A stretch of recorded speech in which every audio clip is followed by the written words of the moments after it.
Selamat pagi sahabat Talas Beneng dimanapun berada di kebunnya kita DKD Kupang Pemilih. Nah, hari ini kita kedatangan tamu istimewa ini dari Lombok. Nanti kita wawancara sedikit dari jauh datang ke Bali DKD Kupang Pemilih. Kebunnya kita ditaruh. Ngapain sih? Ya, dia mau belajar tentang talas. Oke, simak videonya. Nah, ini kondisi kebun talasnya kita. Ini udah menginjak ke umur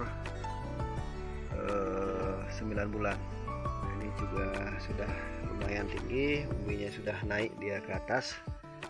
Nah, ini pagi hari ini kita kedatangan tamu.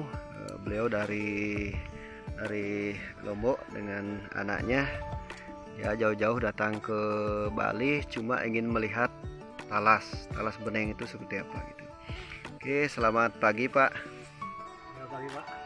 Bisa perkenalkan diri? Kenalkan, saya Samuel dari Lombok. Lomboknya Lombok mana Pak? Di Lombok Raya. Raya. Oke, selamat datang di kebunnya kita. Ini kebun edukasi kita di DKD Kupang Pemilih Talas Beneng Bali, portal Bali. Ini portal Taru yang pegang. Kalau boleh tahu Pak Samuel ini jauh-jauh dari Lombok datang ke Bali hanya ingin melihat talas beneng. Mungkin motivasinya apa sih Pak sampai jauh-jauh datang ke Bali gitu? Ya, saya tertarik dengan budidaya talas bening ini karena dari struktur semua bahan yang berada di pokok ini, dari daun, informasinya batang sampai ke umbi, bahkan itu bisa digunakan semua, dimanfaatkan. Jadi saya lebih tertarik ke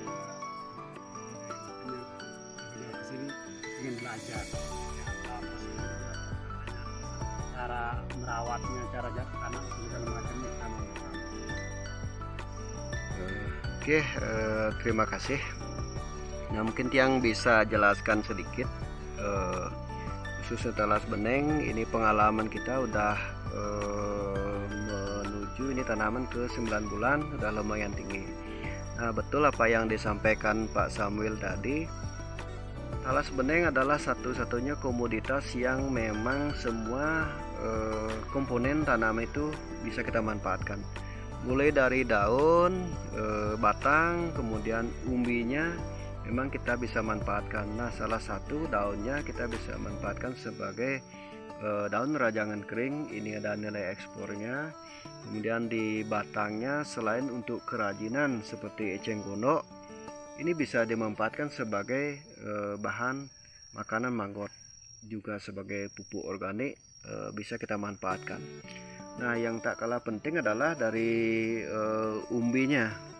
Umbi batangnya ini adalah bahan baku dari, kalau yang bahan baku setengah jati bisa kita manfaatkan sebagai tepung. Nah, tepung talas beneng ini bisa kita manfaatkan sebagai mie talas beneng, sebagai sereal talas beneng, bahkan sebagai brownies dan kue-kue penganan jajanan yang lain. Nah, dan juga kalau umbinya di sini kita juga bisa manfaatkan sebagai yang sederhana adalah keripik atau snack dari talas beneng itu sendiri, dan kita sudah produksi itu. Yang keripiknya sudah, yang daunnya juga sudah. Nah, mengenai edukasi lebih lanjut, sambil jalan kita edukasi tentang cara tanam, jarak tanam, budidaya, dan tak kalah penting lainnya adalah tentang marketnya Pak. Kalau marketnya kita memang tidak bisa berdiri sendiri, kita harus berkolaborasi dengan yang benar-benar dia punya marketnya ekspor, karena tujuan itu adalah ekspor, tidak bisa konsumsi sendiri gitu.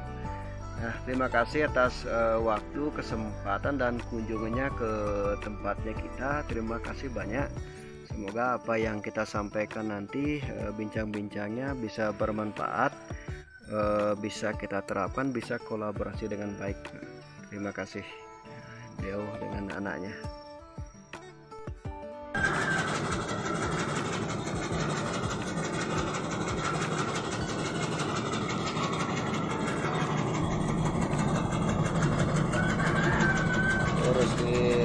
belakang baru jalan gitu, tidak sembarang gitu. Tapi kalau tembakau kan sama juga Pak. Nah, itu